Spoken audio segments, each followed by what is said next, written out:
Tėvas turėjo daržininkystę, turėjo vertėsi, reiškėsi, ko augindavo gėlės, paskui daržovės įvairiausias, turėjo punktus pardavimų Kaune, Vilkavišky, Klaipėdoj, tokias krautuvėlės turėjo.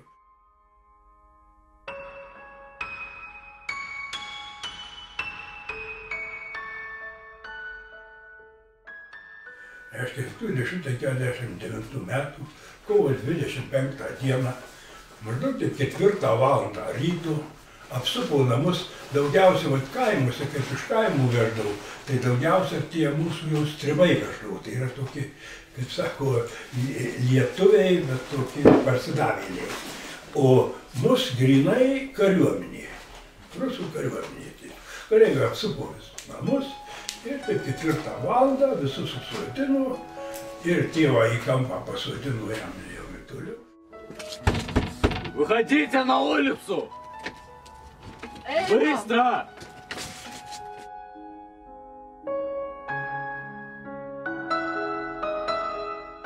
Имеете 4 часа, чтобы собрать вещи и выйти на улицу. Есть приказ Сталина, что вы будете сосланы из Литвы.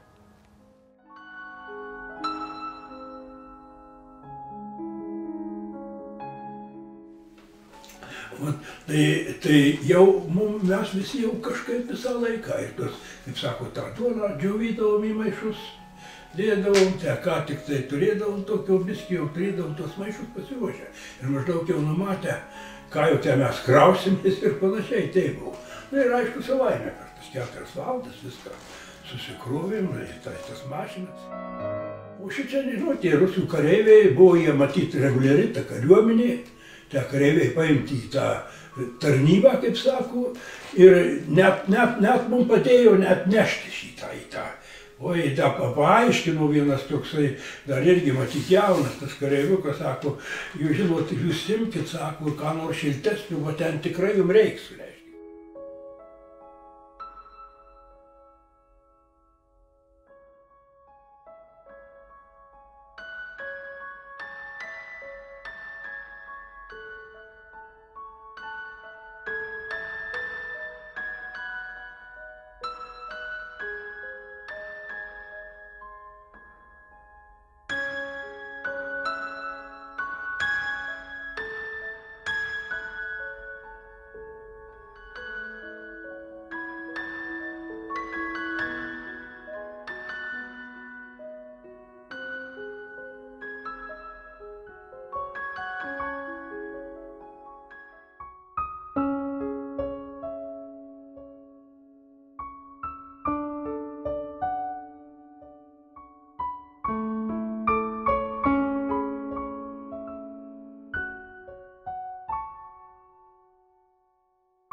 nu mūsų vagone numirt nieks nenumirė. Iš kitų vagonų iškeldavo, iš ne, stotyje numiršta, jie atidaro. Ir visuomet, vat, kada būna jau tų, kaip sakiau, tą maistą, jau tą, kada jau pradėjo atidarinėti mus, tai visada po tos perskaičiavimas būdavo jau.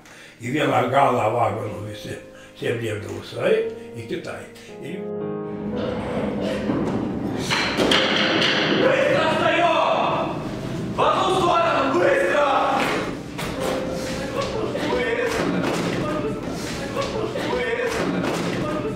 В одному, в другую сторону. 1, 2, 3, 4, 5, 6, 7, 8, 9. Все, хорошо, поехали дальше.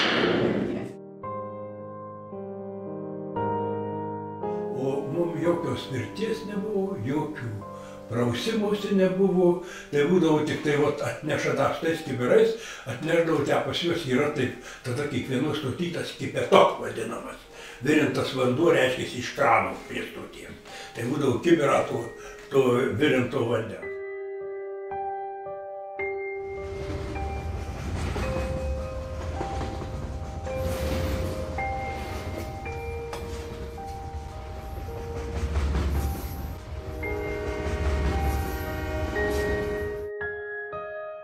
Tas vagoną kaip pristūmė prie tenai, visai jau bus, išėjo tie visi vadai mūsų, te kareivių, daug tų kareivių buvo, vienas vagonas buvo su tais kareiviais, kitas su tais vadais, na kaip šiandien žinau, to viršininko Valasatui pavardė buvo žydas, skaitė visi, nežinau, žydas paprastininkis buvo, tas mūsų ešalono viršininkas vadinamas.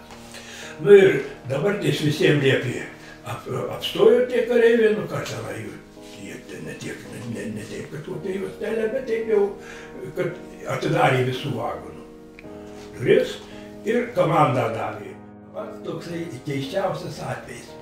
Išėjo vadai ir liepė visiems reiškėsi rikiuotis į vieną eilę. Visi išėjo iš tų vagonų, tai jūs įsivaizduojat, va toks laikas, toks miliciaris, kitas, visi apsiblausę, visi, kaip sako, taip, nu ir visi mes sustojom į tą žiūrų, kad ir dabar praėjo tas jau instruktorius medicinos matyti ar kas toks, ir liepė visiems atsisekt va čia kalnierukos ir vyram diržus atliuosit ir va taip va parodė, kaip laikyta viską. Žiūrėjom, kas čia dabar bus. Išėjo iš tų vagonų galinių du kareiviai, maišą dešinė, ir moteris su guminė tokia pirštinė. Ir prieina prie kiekvieno, iš tos maišo semia tokių miltelių, vadinasi dustų tie milteliai, ir pila į čia ir ant daiktų mūsų.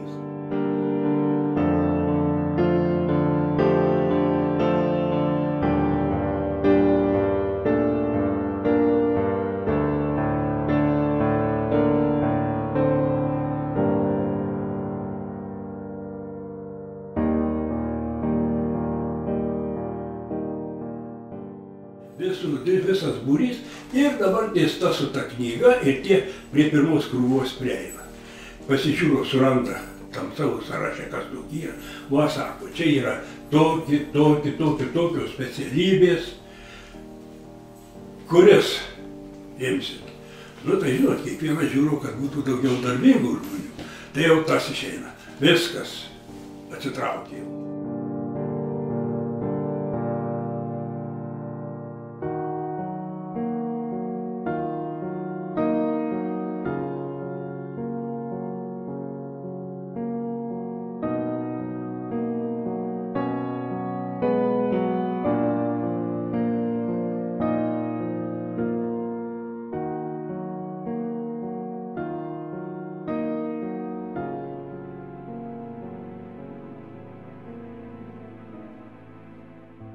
Nu ir labai įdomus buvo kaimas Nižnė Slabada vadinosi, tai yra žema Slabada, jeigu skaityti. Ir dabar labai įdomus buvo pačio kolchozo pavadinimas – Novaja Жизнь, naujas gyvenimas. Tai reiškia, mus atvežė į naują gyvenimą.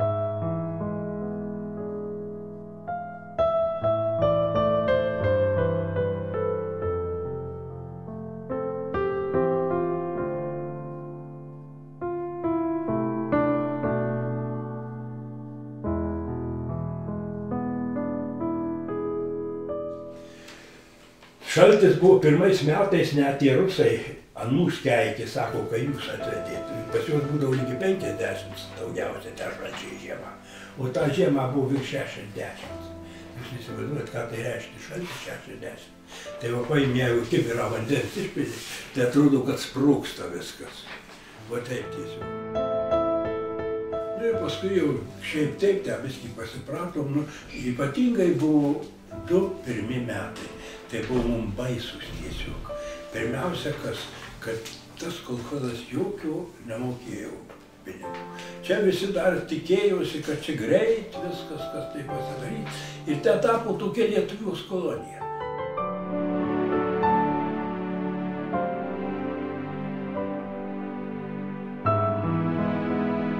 Taip, o taip, tai daugiausia ten jau buvo jau tie vietiniai drabužiai, tai vadinamos šimtasiūlės. Tai yra, gal jūs įsivaizduojate, tai yra drabužiai padaryta iš viršaus irgi siūlėm visas bata ir kelnės vatinės ir šičia va toks apsirengimas.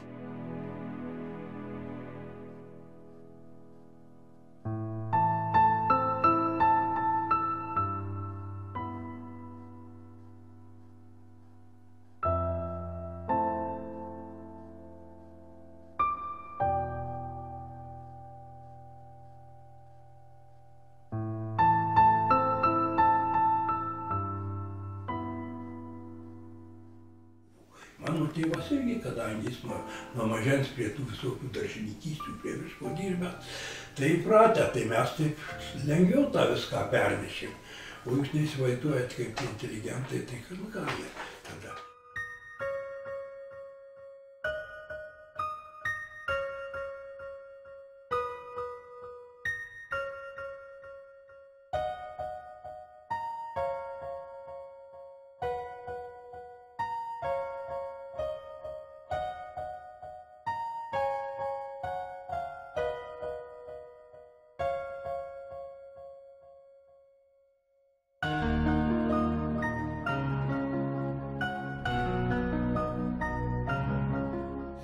Ir pradžioj, suprantat, kas ten nieko, duodavo 200 gramų ten tos už tą darbadienį, bet ir to mes nieko, kaip sakant, nieko ne.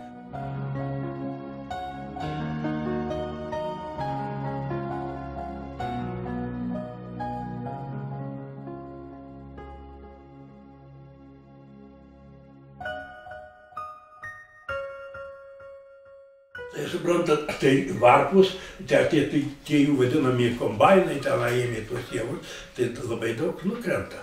Tai būdavo pavasarį, vietoj, kad tai tie visi eina į laukus, renka tas varpas ir prašau, per dieną tai surinksi 2-3 kilogramus mažiausiai, o jeigu dirbsi 200 gramų, kažkaip.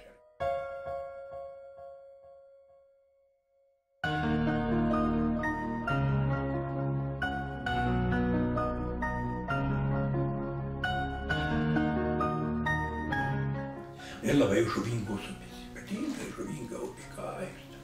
Jau žuvingumo atžvilgiu mes irgi tada jau tą žuvis gaudyti. Tai va, iš šito mes ir gyvenam.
tie neįsivaizduojate, tie gyvuliai, arkliai, pavyzdžiui, vis tiek jie būna laukia, tai būdavo apšarmuoja visi tie arkliai, tie gyvuliai baisiai.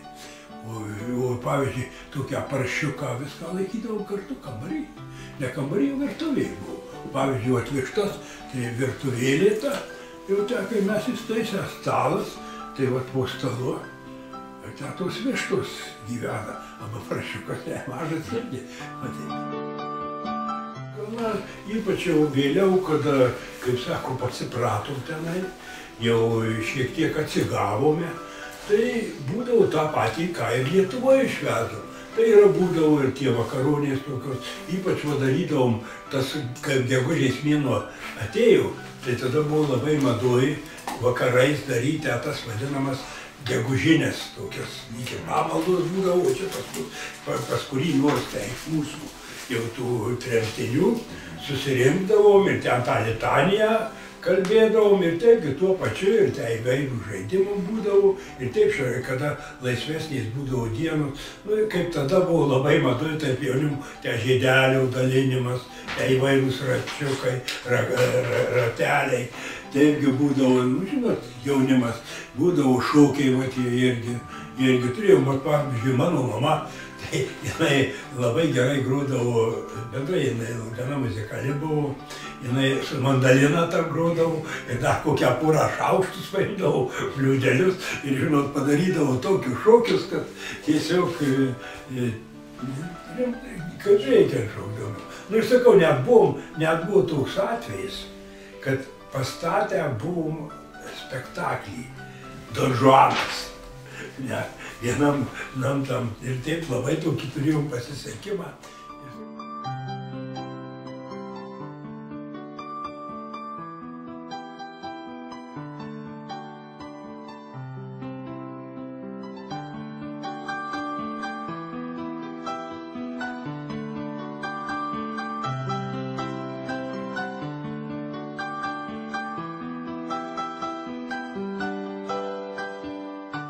Gamta, ypač vasarą, ypatingai graži gamta yra.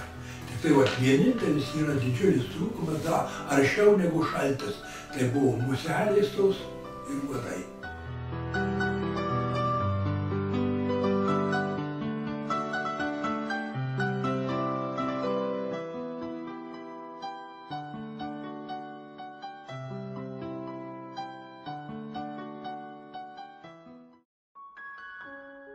Kaip mirė Stalinas, nu nepasakyčiau, po kiek tą laiko, gal po mėnesio kokio jau po jo mirties ar kiek, mus vėl visus surinko kaime į šitą skaityklą vadinamą, Izbačtalną, visiškai vadydavau.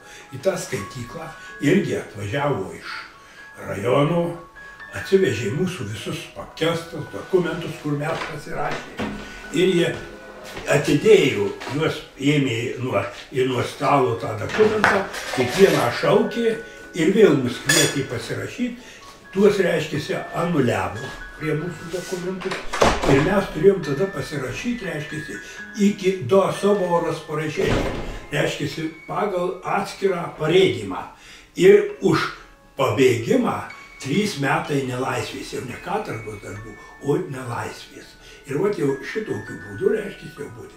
Ir jau tada, jau pradėjau leisti net atostogų.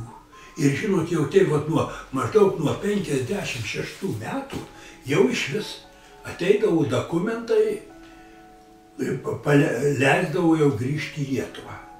Vat tai buvo.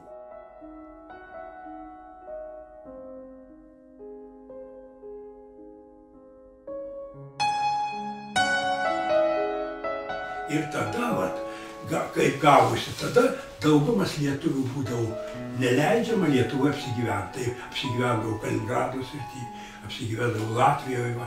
Juos išleisdavo, bet Lietuvoje neturėdavo tai.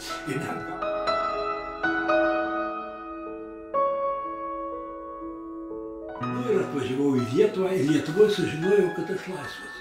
Užėjau Marijampolį į vykdomąjį komitetą tada šitą rajono ir ten vienas mano draugas žiūrau vykdomo komiteto pirmininku buvo. Ir pas jį užėjau ir man pasakė, kad tu jau tada ir tada laisvas. Ir jūs įsivaizduojat, aš tada ant kiek ta Lietuva, tiek, kiek mums buvo tokia tiesiog sapnuose, kaip sako, net tiesiog. Ir įsivaizduojat, per vieną mėnesį padariau 26 000 kilometrų traukinį.